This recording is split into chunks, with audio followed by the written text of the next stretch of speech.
നന്ദൻ ഇവിടെ പറഞ്ഞതുപോലെ തന്നെ അതീവ സങ്കീർണമായ ഒരു അവസ്ഥയിലൂടെയാണ് കാര്യങ്ങൾ കടന്നു പോകുന്നത്. പാകിസ്ഥാന്റെ പ്രകോപനം പല രീതിയിൽ ആവർത്തിക്കുകയാണ്. സാധാരണക്കാരായ ജനങ്ങളെ ലക്ഷ്യം വെച്ചുകൊണ്ടുള്ള ജമ്മു കാശ്മീരിലടക്കമാണ് ആ ഒരു പ്രകോപനം തുടരുന്നതെങ്കിൽ ഇപ്പോൾ ഗുജറാത്ത് അങ്ങനെയുള്ള മറ്റ് സംസ്ഥാനങ്ങൾ, ഏകദേശം 4ഓളം സംസ്ഥാനങ്ങളെ ലക്ഷ്യം വെച്ചുകൊണ്ടുള്ള ജനവാസ മേഖലകളെ ലക്ഷ്യം വെച്ചുകൊണ്ടുള്ള ഡ്രോൺ ആക്രമണം, മിസൈൽ ആക്രമണമാണ് പാകിസ്ഥാന്റെ ഭാഗത്തു നിന്നും ഉണ്ടായി കഴിഞ്ഞിട്ടെന്നാണ് മനസ്സിലാക്കാൻ സാധിക്കുന്നത്. പാകിസ്ഥാൻ പോർ വിമാനങ്ങളെ, ഡ്രോണുകളെ, മിസൈലുകളെ ഭാരതസേന നിർവീര്യമാക്കുകയും ചെയ്യുന്നുണ്ട്. അടിക്ക് കൃത്യമായ തിരിച്ചടിയും നൽകുകയാണ്. ഏറ്റവും ഒടുവിൽ നമുക്ക് മനസ്സിലാക്കാൻ കഴിയുന്ന മറ്റ് സാഹചര്യങ്ങൾ, മറ്റ് വിശദാംശങ്ങൾ എന്തൊക്കെയാണ്?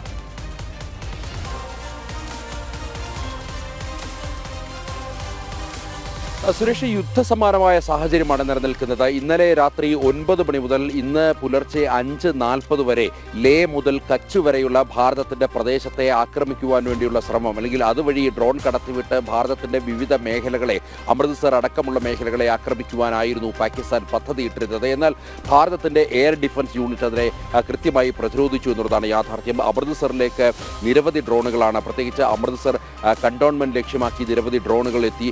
ഇതെല്ലാം തന്നെ എയർ ഡിഫൻസിന്റെ പ്രതിരോധ സിസ്റ്റം അത് കൃത്യമായി തന്നെ തടഞ്ഞു, അതിനെല്ലാം തന്നെ നിർവീര്യമാക്കി എന്നുള്ളതാണ് പ്രധാനമായും ചൂണ്ടിക്കാണിക്കപ്പെടുന്നത്. L-70 ആകാശ് മിസൈൽ അടക്കമുള്ള നൂതന സംവിധാനങ്ങൾ, രാജ്യാന്തര റഡാർ അടക്കമുള്ള നൂതന സംവിധാനങ്ങൾ ഉപയോഗിച്ചുകൊണ്ടാണ് ഇത്തരത്തിൽ പാകിസ്ഥാന്റെ ഡ്രോണുകൾ ഇവിടെ സ്ഫോടനം നടത്തുവാൻ വേണ്ടി ഡ്രോണിൽ വെടിമരുന്നും വെടിക്കോപ്പുകളും നിറച്ചുകൊണ്ട് ഭാരതത്തിന്റെ മണ്ണിലേക്ക് കടത്തിവിട്ട ഡ്രോണുകളെ ഭാരതത്തിന്റെ എയർ ഡിഫൻസ് യൂണിറ്റ് കൃത്യമായി തന്നെ നിർവീര്യമാക്കി കളഞ്ഞത്.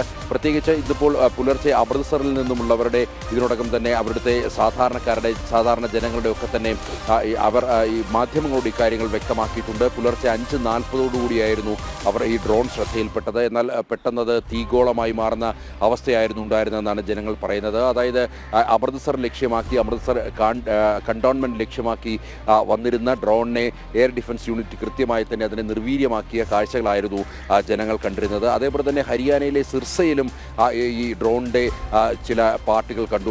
സിർസയിലും വെച്ചും ഒരു ഡ്രോൺ, പാകിസ്ഥാൻ്റെ ഒരു ഡ്രോൺ നമ്മൾ ആക്രമിച്ച് കീഴ്പ്പെടുത്തി താഴെയിടുന്ന നിലംപരിശാക്കുന്ന അവസ്ഥയുണ്ടായിരുന്നു. അത് ഡൽഹി ലക്ഷ്യം വെച്ച് തൊടുത്തുവിട്ട റോക്കറ്റ് ലോഞ്ചർ ഗ്രനേഡുകളായിരുന്നു എന്നുള്ളതാണ് പ്രധാനമായും ചൂണ്ടിക്കാണിക്കപ്പെടുന്നത്. ഏതായാലും അത് ഹരിയാനയിൽ വെച്ച് തന്നെ, അല്ലെങ്കിൽ അതിർത്തി മേഖലയിൽ നിന്നും അല്പം മാറി തന്നെ അതിനെ നിർവീര്യമാക്കാൻ കഴിഞ്ഞു. പ്രധാനമായും 5 സംസ്ഥാനങ്ങളാണ് ഈ പാകിസ്ഥാൻ പട്ടാളം ലക്ഷ്യമിടുന്നത്. ഈ പ്രധാനമായും ജമ്മു കാശ്മീർ, അതേപോലെ തന്നെ പഞ്ചാബ്, ഹരിയാന, ഗുജറാത്ത്, രാജസ്ഥാൻ അടക്കമുള്ള സംസ്ഥാനങ്ങളാണ് ഈ പ്രധാനമായും ലക്ഷ്യമിടുന്നത്. അതുകൊണ്ട് തന്നെയാണ് ലേ മുതൽ ഗുജറാത്തിൻ്റെ ഭാഗമായ കച്ച് വരെയുള്ള മേഖലകളിൽ നിരന്തരം ഓപ്പറേഷൻ. കഴിഞ്ഞ ദിവസം നടത്തിയ വിദേശകാര്യ മന്ത്രാലയം നടത്തിയ വാർത്താ സമ്മേളനത്തിലും ഇക്കാര്യം വ്യക്തമാക്കിയതാണ്. ലേ മുതൽ കച്ച് വരെയുള്ള പ്രദേശമാണ് പ്രധാനമായും ഈ പാകിസ്ഥാൻ ഭീകരവാദികളും അതേപോലെ തന്നെ പാകിസ്ഥാൻ സൈന്യവും ലക്ഷ്യമിട്ടിരിക്കുന്നത്. ഈ മേഖലകളിൽ ഭാരതം ഇതിനോടകം തന്നെ സുരക്ഷ കർശനമാക്കിയിട്ടുണ്ട്. മാത്രമല്ല, അമൃത്സറിൽ ഇന്ന് രാവിലെ പലതവണ സൈറൻ മുഴങ്ങുന്ന സാഹചര്യം ഉണ്ടായിരുന്നു. അതായത് സൈറൻ മുഴങ്ങിയാൽ നേരത്തെ തന്നെ ജനങ്ങൾക്ക് മുന്നറിയിപ്പ് നൽകിയിട്ടുണ്ട്. സൈറൻ മുഴങ്ങിയാൽ വീടുകൾക്കുള്ളിൽ തന്നെ ഇരിക്കണം, പുറത്തിറങ്ങരുത് തുടങ്ങിയ നിർദ്ദേശങ്ങളുണ്ടായിരുന്നു. രജോരിയിലടക്കം ഇന്നിപ്പോൾ വലിയ രീതിയിലുള്ള നാശനഷ്ടങ്ങളുണ്ടായി. രജോരിയിൽ അവിടുത്തെ DCPക്ക് ജീവൻ നഷ്ടമാകുന്ന സാഹചര്യമുണ്ടായി. അതേപോലെ തന്നെ പൂഞ്ചിലൊരു ക്ഷേത്രം, ഒരു ശിവക്ഷേത്രം ഭാഗികമായി തകർക്കുന്ന അവസ്ഥയുണ്ടായി. ജമ്മു നഗരത്തിലേക്ക് പോലും ഈ ഷെല്ലാക്രമണത്തിൻ്റെ അത്തരം ഭീതികൾ, അല്ലെങ്കിൽ ഷെല്ലാക്രമണത്തിൻ്റെ ആഘാതങ്ങൾ ഏറ്റു തുടങ്ങി എന്നുള്ളതാണ് ഇപ്പോൾ പ്രധാനമായും ഏറ്റവും ഒടുവിലായി ലഭ്യമാകുന്ന വിശദാംശങ്ങൾ. പാകിസ്ഥാന് അമേരിക്ക താക്കീത് നൽകിയിരിക്കുകയാണ്, സംഘർഷം ഇല്ലാതാക്കണം, സംഘർഷത്തിൽ നിന്ന്, പ്രകോപനത്തിൽ നിന്ന് പിന്മാറണമെന്ന് പാക് ആർമി ചീഫിനോടാണ് ആവശ്യപ്പെട്ടിരിക്കുന്നത്. അങ്ങനെ എല്ലാ തരത്തിലും കൂടുതൽ ഒറ്റപ്പെടുന്ന ഒരവസ്ഥയിലേക്ക് പാകിസ്ഥാൻ നീങ്ങുകയാണ്. അമേരിക്കയടക്കം ഇത്തരത്തിലുള്ള നിലപാട് കർക്കശമാക്കുമ്പോൾ എന്ത് നിലപാട് ഇനി പാക് സർക്കാർ, സൈന്യം സ്വീകരിക്കും എന്നത് നിർണായകമാണല്ലേ?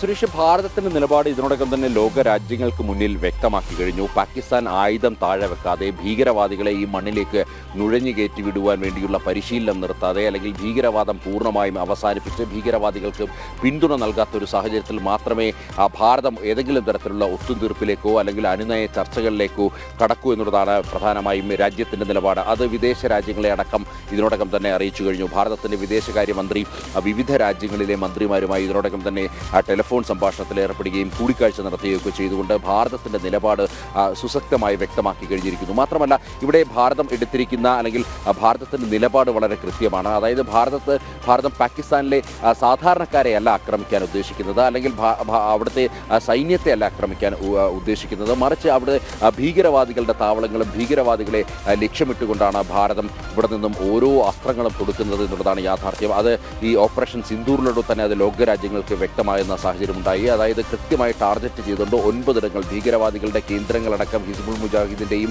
അതേപോലെ തന്നെ ലഷ്കർ ഇ തോയ്ബയുടെയും അടക്കം ആസ്ഥാനങ്ങൾ അവിടേക്കാണ് ഭാരതം ബോംബ് വർഷം നടത്തിയത് എന്നുള്ളതാണ് യാഥാർത്ഥ്യം. മറിച്ച് അവിടുത്തെ ഒരു സാധാരണക്കാരനെയോ അല്ലെങ്കിൽ അവിടുത്തെ ഒരു മിലിറ്ററി സ്റ്റേഷനെയോ അവിടുത്തെ ഒരു കൃഷിയിടങ്ങളെയോ വ്യവസായങ്ങളെയോ അല്ലെങ്കിൽ പവർ യൂണിറ്റുകളെയോ ഒന്നും തന്നെ ലക്ഷ്യം വെക്കാതെ കൃത്യമായി ഭീകരവാദികളെ മാത്രം ലക്ഷ്യം വെച്ചുകൊണ്ടായിരുന്നു ഭാരതം ആക്രമണം നടത്തിയത്. അതുകൊണ്ട് തന്നെ ഈ വിഷയത്തിൽ ലോകരാജ്യങ്ങൾക്ക് ഭാരതത്തിൻ്റെ നിലപാട് വ്യക്തമാണ്. അതായത് ഭാരതം ഒരു കാരണവശാലും പാകിസ്ഥാൻ എന്നുള്ള രാജ്യത്തോടല്ല യുദ്ധത്തിന് പുറപ്പെടുന്നത്, മറിച്ച് അവിടുത്തെ ഭീകരവാദികളോടാണ് എന്നുള്ളതാണ്. അതേസമയം തന്നെ ഈ ഭീകരവാദികൾക്ക് എല്ലാം അതായത് ഭീകരവാദികളെ വളവൂട്ടി വളർത്തുന്നത് അത് പ്രധാനമായും പാകിസ്ഥാൻ ആർമിയാണ്.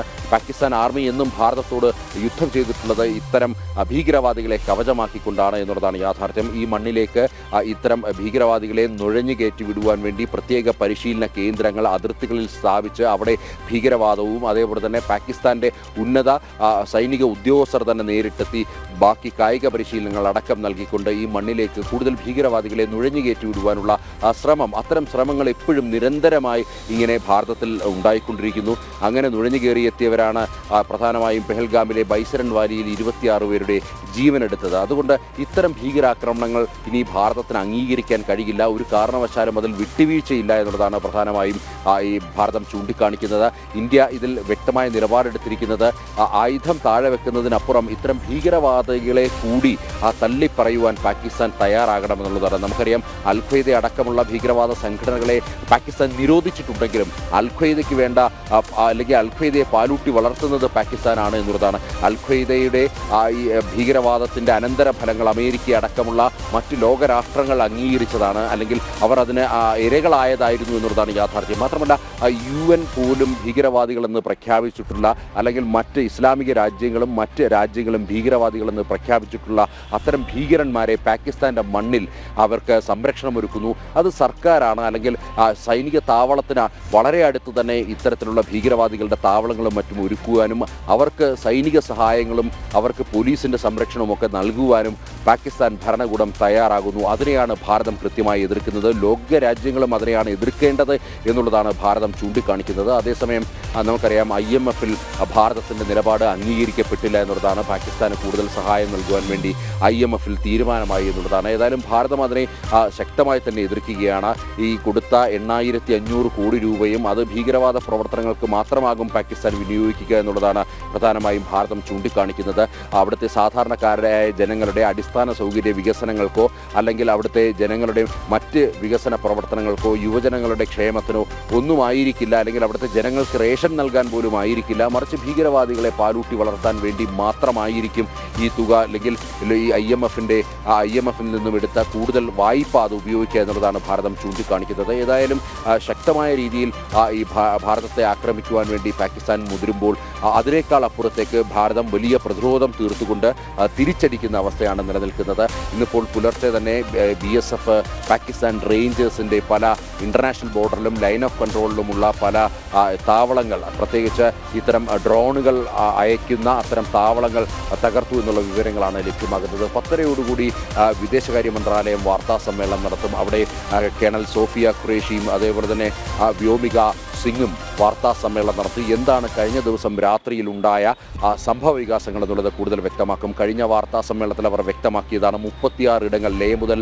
കച്ച് വരെയുള്ള മേഖലകളിലെ 36 ഇടങ്ങളിലേക്കാണ് ഡ്രോൺ ആക്രമണങ്ങൾക്ക് അല്ലെങ്കിൽ അതുവഴി ഡ്രോൺ കടത്തിവിടുവാൻ വേണ്ടിയുള്ള ശ്രമം നടത്തി. 300 മുതൽ 400 ഡ്രോൺ വരെയാണ് ഭാരതത്തിലേക്ക് അവർ പ്രയോഗിച്ചത്. എന്നാൽ മുഴുവൻ സംവിധാനങ്ങളെയും പൂർണ്ണമായും നിർവീര്യമാക്കുക മാത്രമല്ല പാകിസ്ഥാൻ്റെ 4 എയർബേസുകൾ തകർക്കുകയും അവരുടെ ഒരു റഡാർ സംവിധാനം പൂർണ്ണമായും തകർക്കുകയും ചെയ്തു എന്നുള്ളത് കഴിഞ്ഞ ദിവസം ഇതുമായി ബന്ധപ്പെട്ട വാർത്താ സമ്മേളനത്തിൽ പ്രതിരോധ വക്താക്കൾ സൂചിപ്പിക്കുകയുണ്ടായി. ഇന്നിപ്പോൾ വാർത്താ സമ്മേളനം നടത്തുമ്പോൾ സ്വാഭാവികമായും എന്തായിരിക്കും കഴിഞ്ഞ ദിവസം പാകിസ്ഥാൻ നടത്തിയ ആക്രമണങ്ങളുടെ ഒരു യഥാർത്ഥ ചിത്രം എന്നുള്ളത് കൂടുതൽ വ്യക്തമാകുന്ന സാഹചര്യം ഉണ്ടാകും. സുരേഷ്, അത് തന്നെയാണ് വാർത്താ സമ്മേളനത്തിൽ അത്തരത്തിലുള്ള വിശദാംശങ്ങൾ വിശദീകരണത്തിന് നൽകും എന്ന് തന്നെയാണ് വിലയിരുത്തൽ.